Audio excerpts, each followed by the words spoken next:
रोजगार पे बात करनी बहुत जरूरी है। तो अभी राष्ट्रपति जी ने पढ़ा, वो जानते हैं सब सरकार का जो है पेपर है, लेकिन बुनियादी मुद्दों पे बात नहीं होगी तो कैसे। कल ही हरिद्वार में एक लड़की का सामूहिक रेप हुआ, जो नाबालिग बच्ची थी, कि आरोपी गिरफ्तार नहीं हो रहे।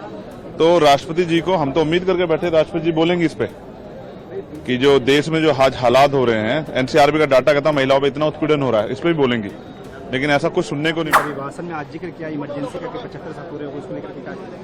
अच्छी बात है, राष्ट्रपति जी ने जिक्र किया, लेकिन जो अघोषित इमरजेंसी आज चल रही है उस पर भी जिक्र करना चाहिए ना। कहाँ जो है वंचित वर्ग की महिलाओं को आगे बढ़ने का अवसर मिला है, और जो 80 करोड़ लोग हैं जिनको सस्ता राशन की बात चल रही है, वो कौन लोग हैं। रोजगार पे बात करनी बहुत जरूरी है। तो अभी राष्ट्रपति जी ने पढ़ा, वो जानते हैं सब सरकार का जो है पेपर है, लेकिन बुनियादी मुद्दों पे बात नहीं होगी तो कैसे चलेगा। मैं जिस क्षेत्र से आता हूँ नगीना से, वहाँ रोजगार नहीं है, वहाँ बाढ़ की समस्या है, वहाँ स्कूल कॉलेज यूनिवर्सिटियां नहीं है, और कास्ट एट्रोसिटी कितनी बढ़ रही है। कल ही हरिद्वार में एक लड़की का सामूहिक रेप हुआ, जो नाबालिग बच्ची थी, कि आरोपी गिरफ्तार नहीं हो रहे।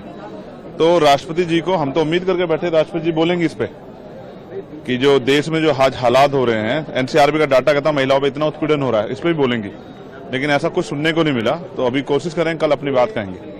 नीट का जिक्र भी किया उन्होंने कि नीट के खिलाफ सख्त कार्रवाई होनी चाहिए, मगर लीक क्यों हो रहा है। आप ये सोचने की सवाल है ना, आप पे तो सब कुछ है, आप पे पूरा जो है एडमिनिस्ट्रेशन है, आप पे पुलिस है, आप पे इंटेलिजेंस है, आप पे अर्धसैनिक बल, फिर लीक कैसे हो रहा है। चोरी कहाँ हो रही है, चोरी को पकड़ना पड़ेगा ना।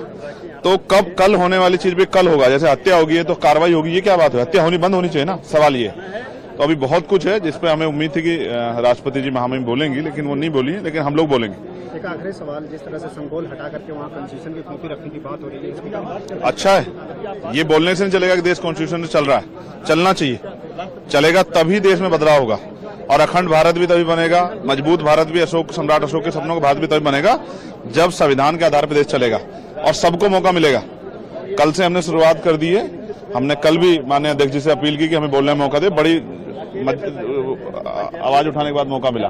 तो नई पार्टी को मौका मिलना चाहिए, और क्योंकि हम भी बहुत लोगों के चुन के द्वारा भेजे गए हुए हैं, अपनी मर्जी से नहीं आए, जनता ने भेजा अपनी बात रखने के लिए, तो उनकी बात उठाने का मौका नहीं मिलेगा तो फिर क्या चलेगा।